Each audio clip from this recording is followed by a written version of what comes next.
About a century ago, a rising nation suffered in one of the most bloody, most painful wars in the American history.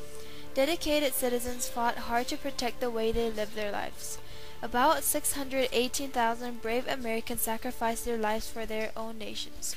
Thousands were injured and lands were wrecked. The United States was a nation divided into two sides, the slave states and the free states, also known as the North and South.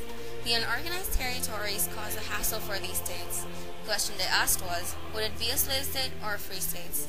All these different events led to the Civil War. Most people's lives were changed because of the Civil War. The free blacks were one of those groups of people. On September 22, 1862, President Abraham Lincoln declared the Emancipation Proclamation. It influenced the lives of African Americans in a number of ways. All persons held as slaves within any state or designated part of the state, the people whereof shall be in rebellion against the United States, henceforward and forever be free, Lincoln declared. The Emancipation Proclamation allowed the freedom of blacks that were in rebellion and not a citizen of the North. Were the blacks even allowed to be enlisted to fight in the army? No, at the beginning of the war, the blacks were forbidden to join the army because white soldiers believed that they did not have the courage to fight. Several abolitionists even recruited blacks into the army. I urge you to fly to arms and smite with death the power that would bury the government, your liberty, in the same hopeless grave. Frederick Douglass, an abolitionist, proclaimed. After Lincoln declared the Emancipation Proclamation, free blacks were able to join the army, despite the fact that they were not accepted in the beginning. The army was hesitant to assign black officers, and only about 100 African Americans were officers during the war. They weren't even allowed to be in direct combat, therefore they were more likely to be called as laborers than soldiers. The blacks were not treated equally at all. They were separated from the whites and were put into all black units. The free blacks were not provided with sufficient food or rations to survive. They only survived on salt pork, dried beans, and bread when available. There was little sanitation in the camps. Therefore, about 250,000 soldiers died from diseases. There were never enough doctors or nurses to treat the wounded, and even though there were doctors, they were undertrained and had no experience. Also, because of discrimination, the African Americans were not prioritized. One of the worst ways discrimination was shown towards the free blacks was with a payment differential.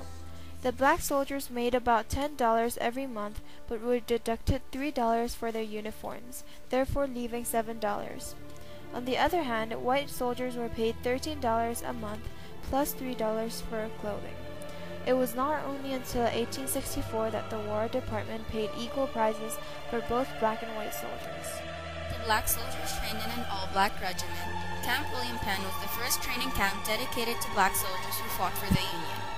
It had a shooting gallery, a blacksmith shop, a kitchen, a hospital, and several more facilities available for the soldiers' training. There were 18 training camps for the soldiers in the North. So you must be wondering, were all free blacks actually fighting for the Union? And again, no. Many free blacks fought for the North, but some also fought for the Confederacy when the war started.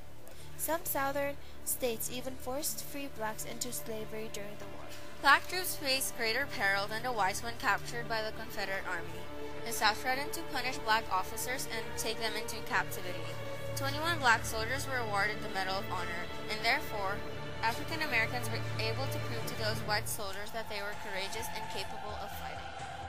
The Civil War may have been to abolish slavery, but it could also been to maintain the way these both sides wanted to live. Thousands of patriotic Americans sacrificed their lives for the war. And the reward of this? The nation united to start over a brand new life, now named the United States of America. We know today that there may be still a little discrimination, but African Americans still have the same rights as any other person does. The color of a person's skin doesn't make them different from anyone else, nor do their appearances change anything. We should all be treated equally.